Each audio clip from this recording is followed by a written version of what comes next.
Вонредна дезинфекција и поголема хигиена во градинката 23 август во Берово како мерки за предпазливост побараа надлежните по појавата на салмонела кај деца кои биле згрижени во оваа институција.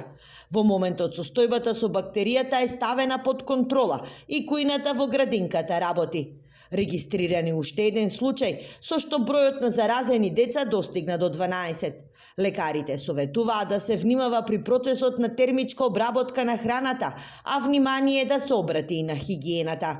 Недоволно термички обработено месо, јајца, млеко и продукти од слична природа, но самите деца, поточно самите заболени, можат да ги пренесуваат овие спори на самата салмонела во околината, на површини, да ги загадуваат самите површини, па така да салмонелата може да се пренесува и од човек на човек. Салмонелата не е смртоносно заболување, но може да предизвика сериозни компликации кај лицата со послаб имунолошки систем.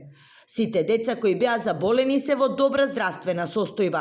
Првите симптоми се јавуваат во период од 12 до 72 часа по консумирањето на контаминираната храна или пијалоци. Но наглиот почеток и постојаните водени исцедоци кои што доведуваат до дехидратација, можно губење на свест, сомнолентност, силна малаксаност, па се до бактериемија и до трајни последици од невролошки тип на мозокот се главните симптоми на салмонелата. Сите направени анализи земени од мострите од работните површини и вработените, како и од храната што е конзумирана во градинката, покажаа негативни резултати. А епидемиолозите од Центарот за јавно здравје во Кочани не успеаја да откријат од каде се шири заразата.